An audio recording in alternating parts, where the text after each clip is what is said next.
Pops, mag-ingat kapag naglalakad sa kalye. Isang babae sa Maynila ang nahablutan ng cellphone ng salaring naka-uniforme ng motorcycle taxi.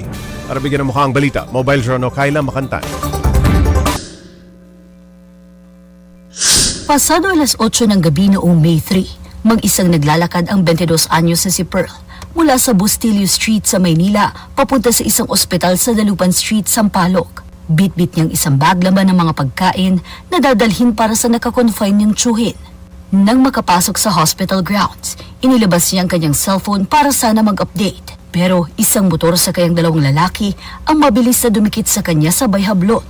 Natangay ang cellphone niya ng higit 100,000 piso ang halaga.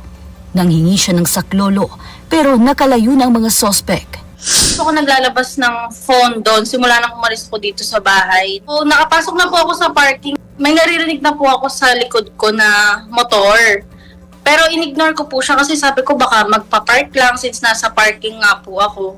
Nagulat po ako. Ayun na, natangay na po yung phone ko. 1 week pa lang po sa akin. Ang mas ikinadismaya ni Pearl, ang isang sospek na tila nakasuot pa ng uniforme ng isang ride-hailing app. Sa paglapit niya sa mga otoridad, nalamang may kaparehong insidente na pala sa lugar kung saan riding in tandem din na naka-uniforme ng motorcycle taxi ang mga salarin.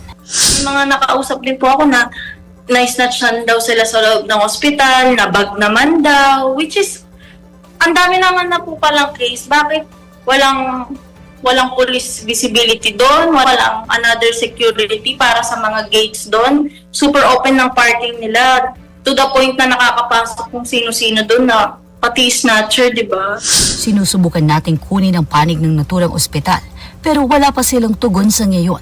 Ang Barangay 404 at police station, sinabing aaksyonan na nila ang insidente. Sa panahon ngayon, mahirap nang masabi kung saan ba ligtas at hindi. Kaya iba yung pag-iingat ang kailangan sa lahat ng oras. Mga kapatid, Mobile Journal, Kayla Makantan, hatid ang mukha ng balita. Usapan pa natin ang modus na ito sa Maynila kasama si Mobile Journal, Kayla Makantan. Okay, Kayla, natukoy na ba kung itong motor na umatake kay Pearl yung nambiktima sa iba pa? Yes, Pops, ito yung pilit pang inaalam, no? Kasi hindi nga rin nila malaman kung totoo bang mga rider talaga nung mga nakita nilang app etong mga suspect. Pero ang pattern kasi lumalabas, Pops, yung area kung pareho lang din, no? At parehong riding in tandem palagi. Oo, possible na modus. Although yung mga iba daw, Pops, yung napapansin nila, babae pa, yung mismong naghahablot na angkas ng motor.